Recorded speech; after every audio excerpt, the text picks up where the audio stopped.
Alright guys, we've got a patient with some serious symptoms on our hands. The first one's periodic fever syndrome. Interesting. And then there's prostatitis. Oh boy, that sounds like a real mess. Yeah, it is. And lastly, acute bronchitis. Well, based on these symptoms, I think we should consider the possibility of a severe case of... Something really rare. Maybe an unknown virus? Or perhaps even alien interference, trying to add humor.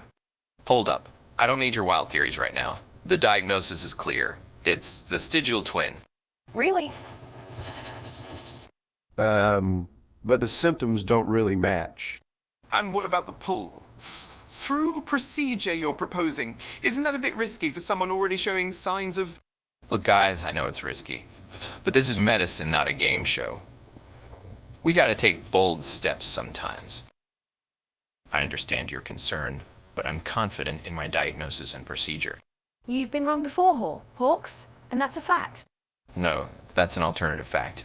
What makes you so sure now? What's changed? One's a direct fact, the other's an alternating fact. You chose the latter. Whatever. You're choosing to avoid even being transparent. You haven't even told me the diagnosis or the surgery yet. I am being transparent, Tracy. I just can't discuss the finer points of the case in public. Hawks, I am your boss. This is not a public setting. I can promise you that not a single person is listening to this conversation right now. What if someone is? I bet that pesky chaplain of ours is listening. He has patients to pray over because they end up in this very hospital with you as their very doctor. He doesn't have time to listen to us bicker because you're being difficult. Hey, in case anyone is listening, Dr. Liz Tracy is a naive. In case anyone's listening, glad you weren't there last night to find out what a disappointment Hawks is. That's all we have time for, class. Let's tune in to see how Randall and Frank are handling this case. Wonderful, another day, another critically ill patient. What do you suggest we do? I don't even care anymore. I'm just walking straight into Hoax's screaming match because it'll be no worse than whatever ideas you have. We nearly killed him. How could you be so fucking stupid? You're supposed to be the best diagnostic doctors around, and all you managed was a shit show of a procedure that ended with us on the verge of a lawsuit. Well, we were pretty sure it was a vestigial twin. Hawks, why didn't we get this right? Because you're idiots. And no, it wasn't a vestigial twin. The pull-through procedure is not for every situation. It's the wrong treatment for what he actually had. Never mind, Frank. What stupid idea did you have to counter with Hawk's stupid idea? I want to see what Hawks has to say. He had a Myconium plug. That's what he had, not some made-up bullshit twin. Alright team, here's what we do. We should unplug the Myconium and take him to a mycologist. Sounds like a mushroom thing.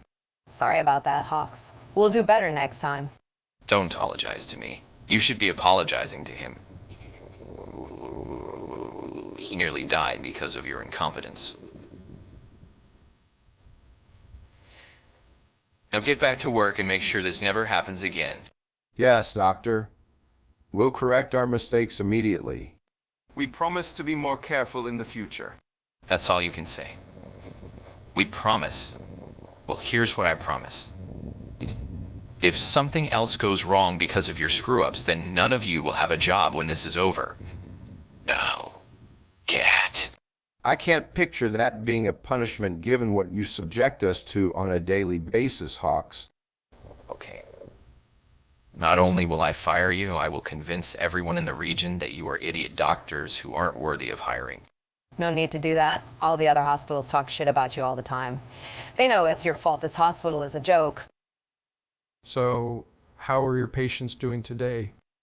I only have one, Johnson. But what about the vestigial twin?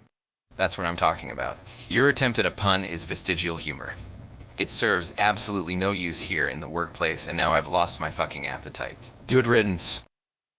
Look, I know you guys are upset that I came in here without proper equipment, but trust me, vestigial twin was wrong. We have a new diagnosis to deal with: globalization and disease. Globalization and disease? Hawks, we can't just make up diagnoses on the fly. No, Leslie, I didn't make it up. It's real, and I figured it out during lunch with Dr. Johnson. He's a genius, you know? You didn't solve a damn thing with Dr. Johnson. We saw him alone in the cafeteria pondering whatever he did wrong to piss you off so much. He isn't that funny. That's why. And how exactly did you solve globalization and disease over lunch? I think we need to see some concrete evidence before we start making sweeping changes based on Hawks' theories. Tracy, thank you for the congratulations on my hard work. I couldn't have done it without that lunch I packed myself this morning. You mean those pills that made you angrier than usual? Ones you crushed up and snorted for whatever reason? I don't care for the allegation, Tracy. This is a drug-free workplace, and I adhere to that policy. That's a load of crap, Hawks. Don't give me that. I'm gonna be fine.